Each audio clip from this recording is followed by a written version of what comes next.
바로 시작할게요. 요한복음의 21장 마지막이잖아요. 오늘 우리 아침으로 이제 모든 큐티를 요한복음 끝내고 내일부터 창세기 말씀으로 들어가는데요. 요한복음 21장을 숫자로 표현한다면 3으로 표현을 할 수가 있습니다. 자, 자막 한번 보세요.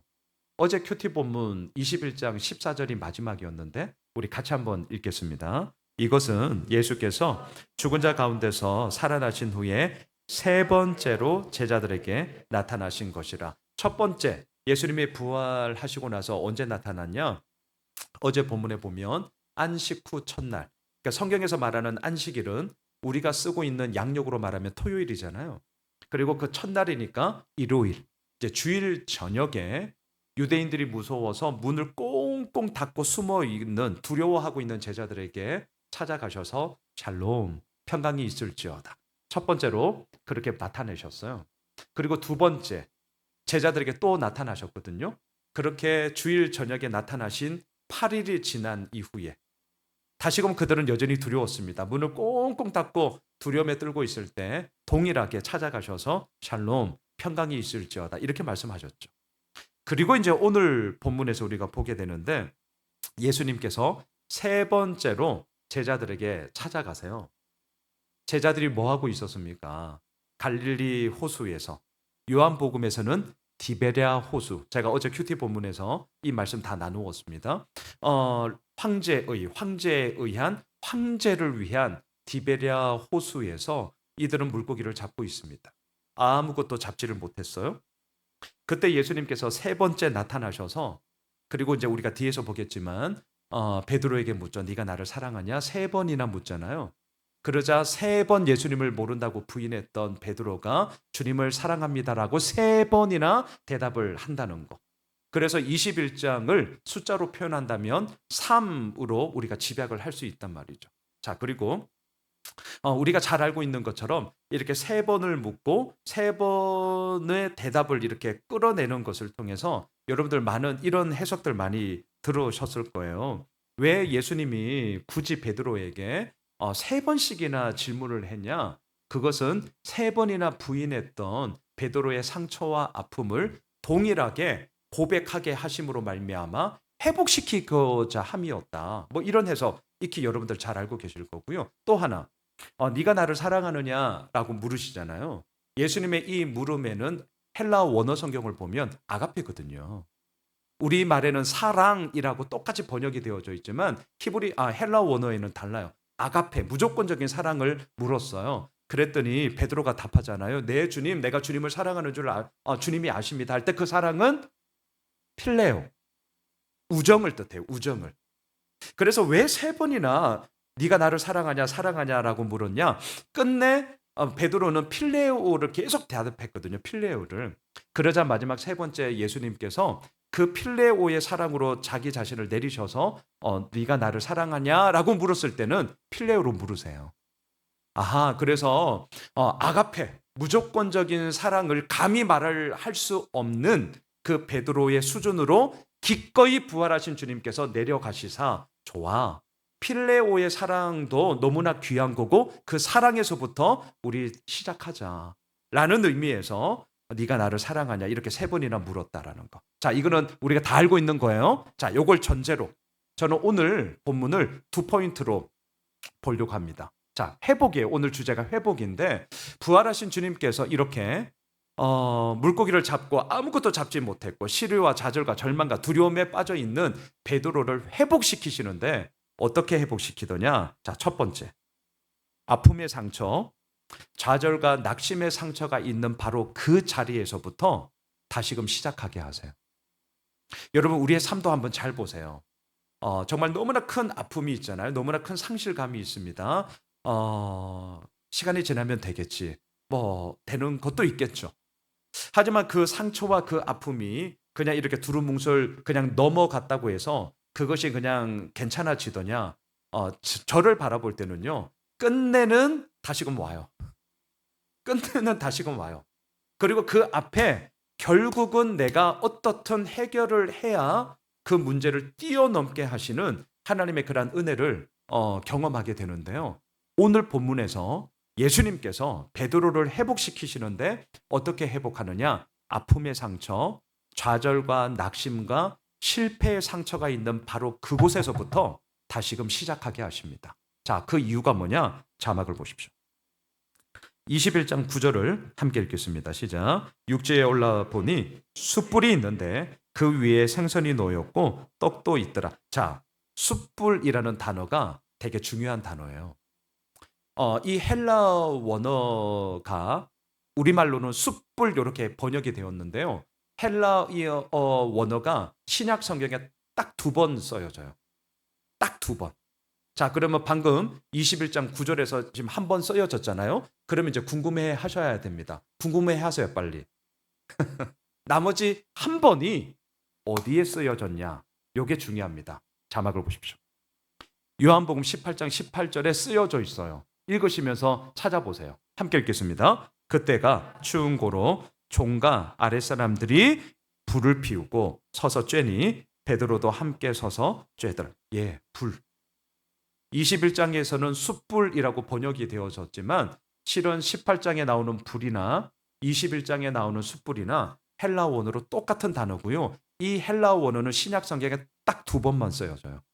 자, 그럼 이제 의도를 알아차리셔야 돼요. 제가 어제 새벽에 디베리아 호수, 당시 로마 황제였던 티베리우스의 이름을 인용한 겁니다. 2가지의 전제 조건, 이건 제가 귀가 딸도록 얘기했으니까 잊으시면 안 돼요. 첫째, 로마 황제의 이름을 인용하기 위해서는 그 도시의 규모가 대규모여야 했습니다. 2번째, 그 도시의 중간이든 아니면 가장 높은 곳이든 여하튼 사람들의 주목을 쫙 받을 수 있는 곳에 로마 황제의 신전이 반드시 있어야 돼요. 이게 2가지의 전제 조건입니다. 자, 황제에 의한 황제를 위한 갈릴리 호수가 사도 요한은 이름을 바꿔요. 디베랴 호수라. 제자들의 영적 상태가 얼마나 지금 짓눌려져 있는가를 우리들에게 보여주잖아요. 오늘 숯불이라는 단어도 똑같습니다. 자, 요한복음 18장에서의 이 불은 무슨 불이었습니까? 예수님을 모른다라고 부인했던 불입니다. 예수님을 모른다라고 했어요. 너무나 추운 새벽 냉기를 불 가까이 가서 온기를 쬐고자 할 때, 너도 예수와 함께 하냐? 나 모르는데. 예수와 함께 하냐? 예수와 함께 했잖아. 나 몰라. 그 불 앞에서 3번이나 예수님을 모른다라고 부인했던 실패의 자리예요. 완전히 무너짐의 자리예요. 베드로는 다시금 그 실패의 자리, 무너짐의 자리, 그것을 생각할 때마다 자기 자신이 너무나 실망스러웠을 겁니다. 아니, 감히 얘기를 하지 못했을 겁니다. 자, 지금 의도를 잘 보세요. 부활하신 예수님께서 3번째 제자들에게 찾아오셨습니다. 그리고 베드로가 부인했던 그 불을 피우고 계세요. 그리고 그 불 앞에서 뭐 하고 있냐? 네가 나를 사랑하냐? 라고 묻고 계신다. 자, 첫 번째, 예수님께서 베드로를 회복시키고 있습니다. 어떻게? 배반의 상처가 있는 곳, 배신의 아픔이 있는 곳, 좌절과 실망과 나는 별 수가 없어 라고 여기던 바로 그 불 앞에서 다시금 나를 사랑하냐 라고 물으심으로 말미암아 그것을 이겨 나아가게 하시는 주님의 이끄심을 보게 되는 거죠. 자, 2번째, 예수님께서 어떻게 이 베드로를 회복시키냐면 우리 처음부터 다시 시작하자 이렇게 말씀하세요. 목사님, 성경에 그런 얘기가 없는데. 없죠. 자, 잘 보십시오. 15절, 16절, 17절에 예수님께서는 베드로를 어떻게 부르고 계시느냐? 요한의 아들 시모나 이렇게 부르세요. 제가 성경을 읽으실 때 호칭이 나오면 절대로 그냥 넘어가지 마세요. 정말 부탁입니다. 절대로 그냥 넘어가시면 안 돼요. 자, 요한의 아들 시모나, 베드로야 이렇게 부르지 않으셨어요. 예수님의 의도가 있는 거죠. 요한복음에서 이건 역시 마찬가지인데 요한의 아들 시모나라고 불렀던 호칭이 요한복음에요. 딱 4번 나와요. 자, 딱 4번. 오늘은 완전 제가 지금 숫자로 갑니다. 요한의 아들 시모나라는 게 요한복음이에요. 요한복음. 요한복음에 딱 4번 나와요. 그런데 한 번, 두 번, 세 번은 15절, 16절, 17절에 다 나왔어. 그럼 빨리 궁금해 하세요. 나머지 한 번은 어디에 나올까? 자, 요게 키예요. 요게 키. 어디에 나오느냐? 자막을 보십시오. 요한복음 1장 42절에 나옵니다. 함께 읽겠습니다. 데리고 예수께로 오니 예수께서 보시고 이르시되 내가 요한의 아들 시몬이니 장차 게바라 하리라 하시니라. 게바는 번역하면 베드로라. 자, 요렇게 요한복음에서는요 1장에서 한 번 나왔고요. 그리고 마지막 21장 다 끝나는 그 말미에 15절, 16절, 17절에서 요한의 아들 시모나라는 이름이 3번 연거푸 나옵니다. 이렇게 총 4번이 나와요. 자, 여기서 이제 힌트를 얻으셔야 됩니다. 왜 예수님께서 게바야, 베드로야, 예수님께서 이름을 새롭게 지어주신 거잖아요. 그동안 계속해서 베드로야, 게바야 이렇게 부르셨습니다. 그런데 왜? 질문을 던지셔야 돼요. 왜? 예수님께서 지어준 그 이름을 부르지 않고 요한의 아들 시모나라고 부르셨습니다. 그게 제가 오늘 두 번째 포인트예요. 답부터 말씀을 드리면 우리 처음부터 다시 시작하자. 이거. 아니 목사님 어떻게 그렇게 말을 할 수 있어요? 제가 방금 요한복음 1장 42절을 읽었잖아요. 이때가 언제냐? 예수님과 베드로가 처음으로 만나는 장면입니다. 처음으로 만날 때. 그리고 처음으로 만났을 때 요한의 아들 시모나 하지만 너를 장차 게바라 베드로라 부르겠다라고 이름을 바꿔 주심으로 말미암아 그의 삶 가운데서 이루어 가시는 예수 그리스도의 이끄심이 무엇인지를 베드로의 삶을 통해 알게 하시는 것이죠. 여러분, 처음부터 우리 다시 시작하자. 참 위로가 되지 않습니까? 많은 격려가 되지 않으십니까? 아니면 힘이 되지 않으세요? 어떻습니까? 처음은 누구나 다 좋거든요.